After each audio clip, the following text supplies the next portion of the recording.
Hi guys, for a while I've been thinking about picking up articles from the web and then having just a chat about that, discussing how to prepare for RC. I thought this article is fantastic.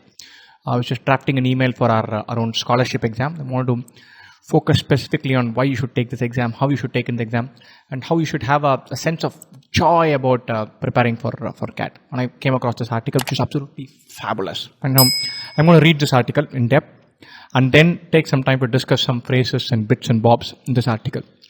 You should probably have better value from this video if you read the article yourself. The link is available in the description. Go through that. I'm not going to solve this like an RC and a bunch of questions. Just read this and then shoot the breeze after that. Fine. So, Austin, Texas. I've been talking to a bunch of the fun-loving freedom fighters of Texas lately, and we all agree that there's one thing we need to pass on to all of you all from the few of us before I take a leave from these pages. I'm taking a leave of absence on account of I have to write a book that has become both scant and precious. And the thing is this, you got to have fun while you're fighting for freedom because you don't always win. And so I fell in love with the passage after reading this. And I knew the author who put together this sentence is going to be value for the 3 minutes or so I spend on this. Having fun while freedom fighting must be one of those lunatic Texas traits we get from the water, which is known to have lithium in it, because it goes all the way back to Sam Houston, surely the most lovable, the most human, and the funniest of all the great men this country has ever produced. While Sam was president of the Republic of Texas, he was visited by a French ambassador. This frog was quite the wonder of frontier Austin. He minced along the wooden sidewalks, wearing a silk suit with lace at the collar and cuffs, with a kilt epi, no less, slung along the side. So Sam had a perfectly good fine house. He elected to receive the Frenchman in a log hut with a mud floor. By choice, a sometime Indian, Sam wore only fringed leggings and a blanket around his big old hairy chest. And so I didn't understand a bunch of terms. This frog was weird to me. Kilt epi, I didn't get. There's one other term which I didn't get. By choice, sometimes Indian, only fringed leggings. But I get the general genre. I know that there's this prim and proper French guy who's landing up there in stylized thing, and our man is turning up with just to wind that guy up and have some fun. He's turning up in ancient clothes. While the Grand Ambassador held forth grandiloquently, while the French Ambassador held forth grandiloquently, Houston, who was himself a magnificent orator, replied only with an occasional So this is quite simply a guy who likes his jokes, who's a practical joker, who's a prankster, who believes. The passage builds on this. Our Texas freedom fighters have been prone to misbehavior ever since. A recent Ku Klux Klan rally in Austin produced an eccentric counter-demonstration. When the 50 Klansmen appeared, they were busted from Waco in front of the state capitol. They were greeted by 5,000 locals who were turned out for a Moon the Clan rally. It's an interesting term. You should Google it if you don't already know it. It's not something that I can discuss on a video. It's an interesting term. Go through that. Citizens dropped trow, both singly and in groups, occasionally producing a splendid wave effect. It was a swell do. So he's talking effectively saying they are irreverent. We Texans, we can play a prank. We can take someone who's taking himself very seriously and then prank the hell out of them. By that way, both elevating the point and saying, oh, this is how we disagree with you, while also having some fun along the way. But I reckon the man who taught most of us how to have fun while fighting was freedom fighter John Henry Falk, who went and died on us a few years back.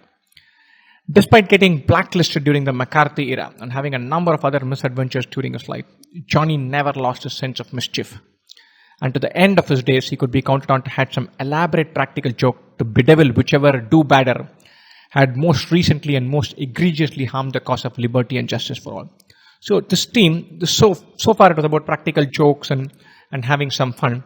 But now he's talking about recently and most egregiously cause of liberty. Anyone who takes away liberty, you can expect some Texans to come and fight for their freedom. And not just that, have fun doing it. So there are two themes here. Fight for your freedom. Fight against somebody who's just creeping in and taking away your liberty, and do it with fun.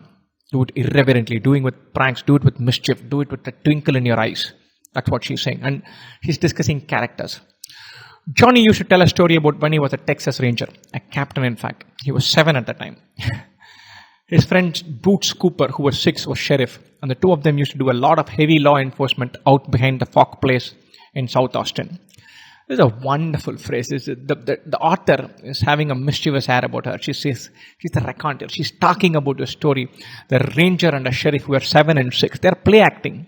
Fine, but that's a story Johnny is narrating, and she's putting that with wonderful humor. Heavy law enforcement out behind the VARC place. The two kids pretending to be serious. And this is play acting. One day, Johnny's mama, having 2 such fine officers on the place, asked him to go down to the hen house and rout out the chicken snake that had been doing some damage there. Johnny and Boots loped down to the hen house on their trusty brooms and commenced to search for the snake. They went all through the nest on the bottom shelf of the hen house and couldn't find it. So the both of them stood on tippy toes to look on the top shelf. I myself have never been nose to nose with the chicken snake, but I always took Johnny's word for it that it'll just scare the living shit out of you. Scared those boys so bad that they both tried to exit the hen house at the same time, doing considerable damage to both themselves and the door. What must have been a sight. A 6-year-old and 7-year-old all going with a ranger and a gun and saying, we'll get this snake out, and then being scared witless and having to run out of the place. I can picture this. That's a beauty in the writing. Johnny's mama, Miss Falk, was a kindly lady, but watching all this, it struck her funny. Of course it struck her funny. Seeing the description makes me laugh. She was still laughing when the captain and sheriff trailed back up to the front porch. Boys, said Miss Falk, what is wrong with you? You know perfectly well a chicken snake cannot hurt you. And that's when Boots Cooper made a semi-immortal observation. 6-year-old. When his humor laced through the passage. Yes, ma'am, he said, but there's something that will scare you so bad, you hurt yourself. Right, so this is such a true statement. Right, so this is, and the author now switches on to insight mode. And isn't that what we keep doing in this country over and over again? We get scared so bad about the communist menace or illegal immigration or AIDS or pornography or violent crime, some damn scary thing that we hurt ourselves. Right? This is where I must switch out and say, be it coronavirus or CAA, NPP, NRC, whatever it is. I think all countries have this, and thanks to social media, we're getting better and better at scaring ourselves. We scare ourselves and we hurt ourselves way more than what that thing can do. And so there's a beauty in that statement by a 6-year-old. It's dripping with insight. We take the odd notion that the only way to protect ourselves is to give up some of our freedom. Just trim a little, hedge a bit, and we'll all be safe after all. We're doing this every day. We've done this for a long time. And anytime somebody says national security angle, that's what I worry about. Somebody is doing something. We did it with our Aadhaar card. We said, look, check it. I don't care about my privacy as long as the government promises my data is fine. I'll be all right with it. Fine. So, just for the record, our government could not prevent my cat submission details from being leaked to 100 people who still call me to this day and send those funny, cute, irritating recorded voice messages. I don't know how many of you are receiving it. I get SMSs, I get called, and I get that voice call where I pick up a phone and then the mechanical recorded voice is speaking something. Fine. There is nothing I hate more. I've cursed these colleges so much that if karma were a real thing, none of them will live to see 2022. Fine. My rant aside, but every little bit of freedom we give, I chose to sign that form and I have no recourse. And some -- sitting in one of those government offices who has the right over my cat form data has willingly distributed it and collected some money from that. So so every time somewhere we lose freedom a little bit. We should stand up and fight. Those who think of freedom in this country as one long, broad path leading ever onward and upward are dead damned wrong. Of course they are wrong. In any country they are wrong. Many a time freedom has been rolled back. And always for the same sorry reason, fear. And so that is happening in every country. That's happening in my beloved country as well. It's happened for a while. Worse than fear is efficiency. And so Aadhaar card was our privacy was given away on the basis of efficiency. Right? I'm CAA, NPR, NRC. We are being sold packaged fear in order to push something through, and those kind of things worry me. We should be fighting back. So one thing I've learned from Johnny Falk, Texas and life, is that since you don't always win, you got to learn to enjoy just fighting the good fight. Right? On the occasion of the bicentennial of the Constitution, the ACLU was fixing to lay some heavy lifetime freedom fighter awards on various citizens, and one of them was Joe Raw, the lawyer who defended so many folks during the McCarthy era and the civil rights movement.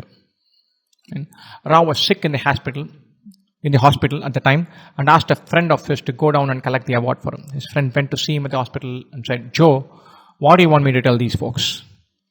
So there was Rao lying there sick as a dog, thinking back on all those bad, ugly, angry times, the destroyed careers, the wrecked lives, and he said, "Tell them how much fun it was. Tell them how much fun it was." So keep fighting for freedom and justice, beloveds, but don't you forget to have fun doing it. Lord, let your laughter ring forth. Be outrageous. Ridicule the fraidy cats. Rejoice in all the oddities that freedom can produce. And when you get through kicking ass and celebrating the sheer joy of a good fight, be sure to tell those who come after how much fun it was. I read this last paragraph and I said, this so echoes what we guys keep telling everyone. And so this is about freedom and liberty and all high funda notions about nation building and how people fought for it. But this is as applicable to our battle of choice, or your preparation for CAT. And so make sure that when you're preparing for CAT, you keep this in mind. You have to fun while you're fighting for freedom, because you don't always win. You have to have fun while preparing for this exam, because this is a journey.